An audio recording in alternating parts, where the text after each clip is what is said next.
నమస్తే, welcome to Liya news.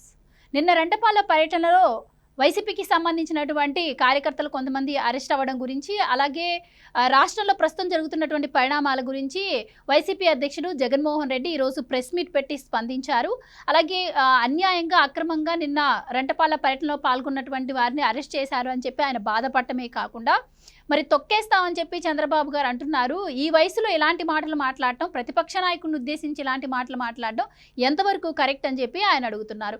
అలాగే Chevireddy Bhaskar Reddy arrest పైన కూడా ఆయన స్పందించారు. మరి ప్రతిపక్ష నాయకుడు అని చెప్పి సంబోధించినటువంటి జగన్మోహన్ రెడ్డి గారు మరి ఆయన మాట్లాడినటువంటి మాటలు ఏంటి? నిన్న సినిమా చూపిస్తామని అనడం కావచ్చు, మరి చంద్రముఖి నిద్ర లేచిందని లక్లక్ ఇలాంటివి ఎన్నో జగన్మోహన్ రెడ్డి గారి నోటి నుంచి మనం విన్నాం. మరి అలాంటి వ్యక్తి వచ్చి ఇప్పుడు చంద్రబాబు గారి గురించి మాట్లాడుతున్నారు. అలాగే ఆయన వయసు గురించి కూడా మాట్లాడుతున్నటువంటి పరిస్థితి. ఇవన్నీ మరి తెలుసుకుందాం. మనతో పాటు ఉన్నారు సీనియర్ పొలిటికల్ అనలిస్ట్ అడిస్మల్లి శ్రీనివాస్ గారు. నమస్కారం సార్. నమస్కారం సార్. జగన్మోహన్ రెడ్డి గారు ఈరోజు ప్రెస్ మీట్ పెట్టారండి. నిన్న ఆయన పార్టీలో కొంతమంది అక్కడ ర్యాలీగా వచ్చిన వాళ్ళని అరెస్ట్ చేశారని చెప్పి బాధపడమే కాకుండా చంద్రబాబు గారిని ఉద్దేశించి కొన్ని వ్యాఖ్యలు చేశారు. మీరు కూడా వినే ఉంటారు ఆ ప్రెస్ మీట్. సో మరి ఎలా చూడొచ్చు అంటారు? ఏదో దొంగ అన్నట్టుంది అని చెప్పి ఒక ఆ ప్రెస్ మీట్ తర్వాత అందరూ కూడా మాట్లాడుకుంటున్నటువంటి పరిస్థితి. మీ ఉద్దేశం ఏంటి సార్? ఇప్పుడు జగన్మోహన్ రెడ్డి గారు మాటలని, ప్రెస్ మీట్లని, ఆయన వ్యవహార శైలిని విశ్లేషించడం అంటే తలపోటు వచ్చేస్తుందండి. ఎందుకంటే ఏదో దాన్ని స్టిక్ అయి ఉండాలి ఆయన. అంటే ఇప్పుడు మీరు అడిగిన దాంట్లో, ఇప్పుడు మీరు అడిగిన ప్రశ్నలో చాలా 3-4 అడిగారు.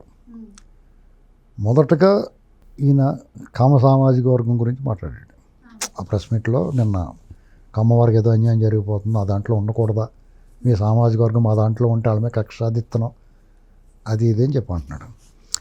నిజంగా వాళ్ళందరినీ ఏపుకొచ్చేస్తే ఆయన సంతోషంగా ఉంటాడు చంద్రబాబు గారు. ఎందుకు వచ్చిన గొడవ బాబు, నాకు గొడవలు ఎదురు బాబు అనుకుంటాడు ఆయన. ఆయన అందరిని ఒకలాగే చూస్తాడు. నీ ఏపుకొచ్చిన వాళ్ళు ఎవరినైనా తన వైపు రావాలని కోరుకుంటాడు.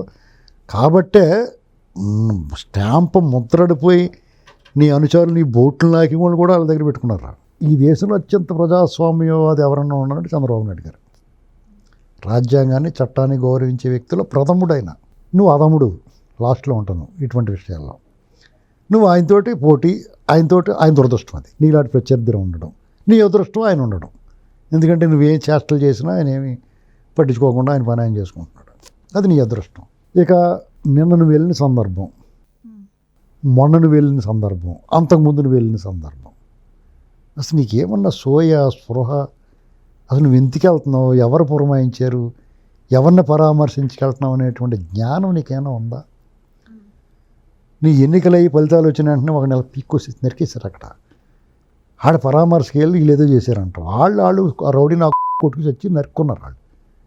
నేను ఇట్లా కరెక్ట్ మళ్ళీ అన్న రౌడీ నాకు వాళ్ళకి పరామర్శకి వెళ్ళి అక్కడ నీ పిచ్చి నవ్వుకుంటా ఈ ప్రభుత్వం ఏదో చేసిందని చెప్తావు. తర్వాత మళ్ళీ బ్లేడ్ బ్యాచ్, చైన్ స్నాచర్స్, గంజాయి batch, anti social elements, rowdy sheeters వాళ్ళకి పోలీస్ ట్రీట్మెంట్ ఇచ్చారు. అందరూ కోరుకున్నారు, వాళ్ళకి ఇవ్వాలని కోరుకుంటున్నారు. అది చట్టం పరిధిలో ఉందా, చట్టాన్ని అతిక్రమించారా, అది వేరే కదా.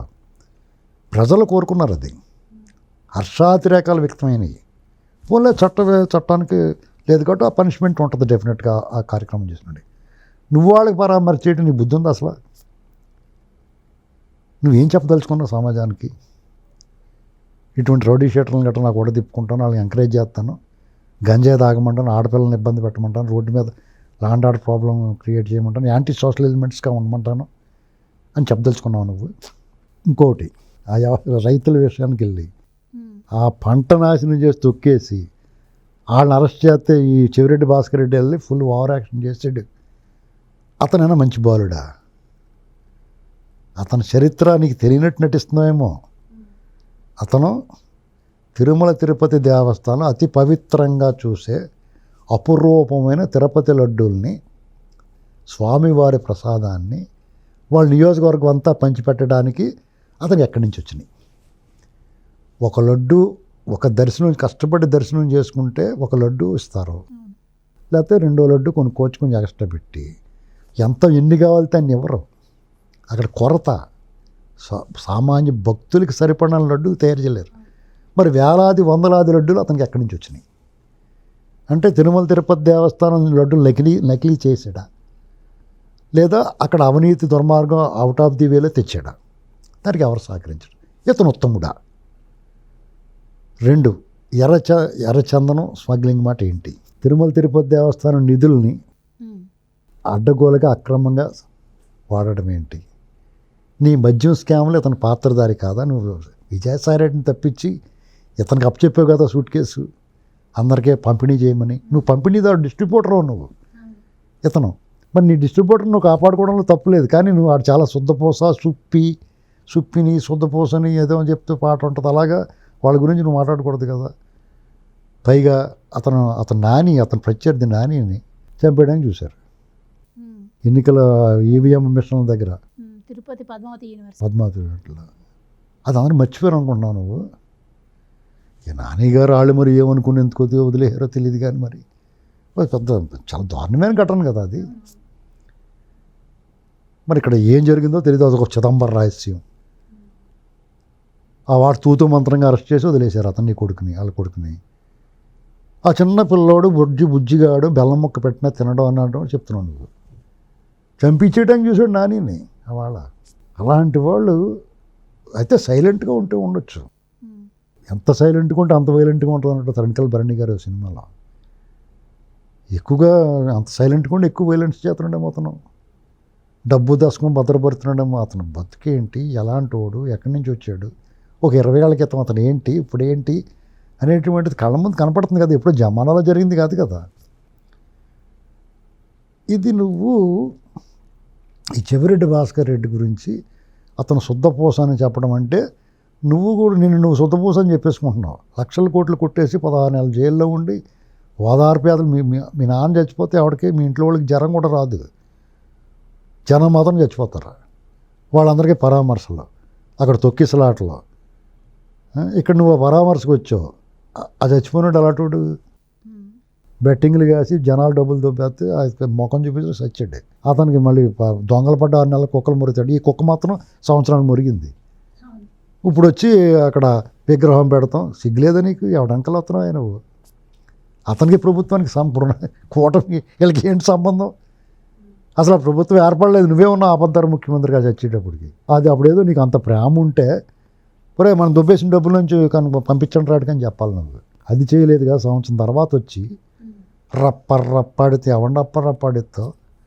ఎవరి తలకాయలు పట్టుకెళ్తావు? నువ్వు చెప్పు, ఎవరి తలకాయలు పట్టుకెళ్తావు? మీరు అన్నట్టు రంటపాడులో నిన్న ఎలాంటి ప్లకార్డులు వాళ్ళు పట్టుకుని తిరిగారో వాళ్ళపైన కేసులు కూడా నమోదైతే ఈ రోజు మళ్ళీ మార్నింగ్ ప్రెస్ మీట్ పెట్టి ఆయన మళ్ళీ చంద్రబాబు గారిని ఉద్దేశించి ఇలాంటి మాట అన్నాడు అని మాట్లాడుతున్నాడు. నువ్వు చేసి శాస్త్రాలన్నీ 2.0 చూపిస్తాం, సినిమా చూపిస్తాం, తలకాయలు తీసేస్తాం, ఇలాంటి మాటలన్నీ మీరు మాట్లాడతారు.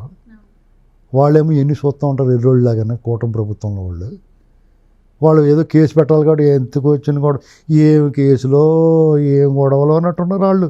ఎటుగా చూడలేకపోతున్నాం. ఎస్పీ పోలీసులు వాళ్ళు. అదే చంద్రబాబు గారిని అయితే అనపర్తిలో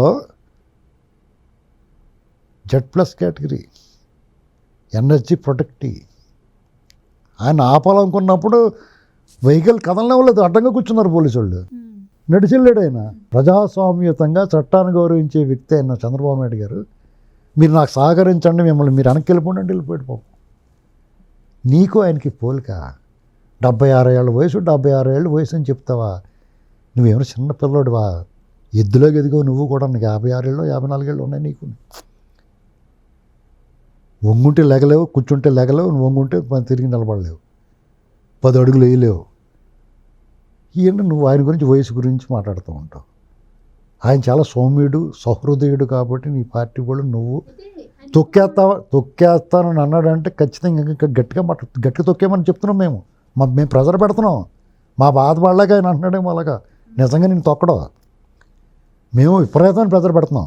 నువ్వు నామరూపాలు ఉండకూడదు, నువ్వు నీ ఆచూకే ఉండకూడదు, నువ్వు జైల్లోనే ఉండాలి, బయట ఉండకూడదు. నీ సిగ్గు లేకుండా నువ్వేమాట రప్ప అంటే ఎతలో నేను చేతగాని వాళ్ళ నువ్వు రప్ప అయితే గిరగిరా పైకి పంపించేస్తారు. పిచ్చి అసలు ఎత్తున పెట్టేమన్నా నోరు మూసుకూరుకుంటాను. ఇలాగా ప్రతిదీ వాళ్ళు చేస్తారు. పైగా కమ్మ సామాజిక వర్గమే ప్రేమ చూపించేస్తున్నట. నీకు అంత ప్రేమ ఇప్పుడు వచ్చేసింది. ఏబి వెంకటేశ్వరరావు గారు, నిమ్మగడ్డ రమేష్ కుమార్ గారు, జాస్ కృష్ణకిషోర్ గారు, రమణ గారు, ఒక తెలుగువాడికి ఒక అవకాశం, అద్భుతమైన అవకాశం వస్తే ఈ దేశ అత్యున్నత న్యాయస్థానానికి సుప్రీంకోర్టు ప్రధాన న్యాయమూర్తి ఈ సమయంలో నువ్వు కేసులు పెట్టి నువ్వు తెలుగోడుగా నీ సాటి తెలుగోడుగా అన్న ఇది లేకుండా కన్సిడరేషన్ ఉండద్దా నువ్వు చెప్తావు కమ్మారమే ప్రేమ నీకు నీ ప్రేమ ఎక్కువైపోతుంది వాళ్ళకి కారిపోతుంది నీ ప్రేమ కోసం ఎదురు చూస్తున్నారు అనుకున్నావు నువ్వు నీ ముఖం చూస్తే అసహ్యం అందరికీ ఎవరి మీద లేదు ఇంత కోపం ఉండదు ఎవరికైనా నువ్వు అసలు ఈ నువ్వు మా దరిద్రం ఏంటంటే నువ్వు ముఖ్యమంత్రి అయిపోయావు అచ్చని ఇలాంటి వాళ్ళు నీ వెనకాల ఉండిపోయారు కొంతమంది వాళ్ళందరినీ తొలగించండి అయ్యా బాబు వాళ్ళని పట్టుకుని లోపల పెట్టండి అయ్యా బాబు ఈ ఒక్క పామే కాదు అనేక పాములు తేళ్ళు జెర్లు కట్ల పాములు పొడపాములు రక్త పింజర్లు ఉన్నాయి వాళ్ళందరినీ కట్టేసి లోపలేసేయండి బాబు అని చెప్తుంటే వీళ్ళందరూ కూడా ఏడ్చిన పప్పు జీడిపప్పు తింటూ కూర్చున్నారు వీళ్ళు నీ సంగతి చూడకుండా నువ్వేమో వచ్చి ఏకంగా కమ్మాళ్ళ లాగెత్తంగా చూస్తున్నావు నువ్వు వాళ్ళ గురించి మాట్లాడినవి కానీ ప్రతిదానికి సామాజిక వర్గాన్ని ఆపాదించి కరోనానికి అమరోనా అని అమరావతికి అమరావతి అనిపించి నీ బ్యాచ్ చేత అమరావతిని బ్రహ్మరావతి అనిపించి నీ పెయిడ్ ఆర్టిస్టులు కూలీ పేటీఎం బ్యాచ్ నీ పెయిడ్ ఛానల్స్ నీ బూట్లు నాకే బ్యాచ్ స్పీకర్గా పనిచేసిన సమ్మినేని సీతారాం ఏమన్నాడు నోటికి వచ్చినట్టు మాట్లాడారు మీరంతా ఇవాళ నాకుతానికి వస్తాడు నాకు ఇచ్చుకోరు వీళ్ళు గుర్తుపెట్టుకో నీ కూడా ఉన్న వాళ్ళు భ్రష్టులు సర్వభ్రష్టులు వాళ్ళు వదిలేసుకున్నారు వీళ్ళు నీళ్లు తీసి జల్లి వదిలేశారు వాళ్ళు ఎటువంటి వాళ్ళని నీలాంటి వాళ్ళు అసలు ఎంటర్టైన్ చేయరు ఎంటర్టైన్ చేసేటంటే వాళ్ళు వీళ్ళు కలుపుకోరు ఆ గొర్రెలు ఈ గుంపు నుంచి తప్పిపోయినాయి నీ గ్యాంగ్లో కలిసిపోయినాయి అది ఒక్కసారి ఆ స్మగ్లింగ్ దుర్మార్గ అరాచక ముఠాలో కలిసిపోయిన తర్వాత సమాజంలో రావాలంటే కష్టం పూర్తిగా జైలు శిక్ష అనుభవించాలి పరివర్తన రావాలి పశ్చాత్తాపం కలగాలి అయినా సరే వాళ్ళు 2వ తరగతి పౌరులుగానే పరిగణించబడతారు నువ్వు చంద్రబాబు నాయుడు గారు నువ్వు వయసు అయిపోయింది వాళ్ళు చేస్తున్నారు తొక్కేస్తాను ఖచ్చితంగా తొక్కేమన్నాం మేము గొయ్యి తీసి కెపిడల్ నిన్ను తొక్కేత్తమేటి అసలు కనపడకూడదు నువ్వు అంటారు అలాగే అనాలి మీరు అంటలేదు అన్ని పనులు చేసి మేము మళ్ళీ వచ్చి మీ తలకలు తీసేస్తామని మీరు ఎప్పుడు వస్తారో ఎవరే తీసేస్తారో మీరు ఇంకా రాకుండానే ఇన్ని మాటలు మాట్లాడుతున్నారు కదా ఇప్పుడు వాళ్ళని అరెస్ట్ చేయొద్దా అంటే మీరు ఇళ్ళ మీద పడి కొట్టేస్తారా ప్రభుత్వం ఎవరిది ఉందో ఏం అర్థం అవ్వట్లేదా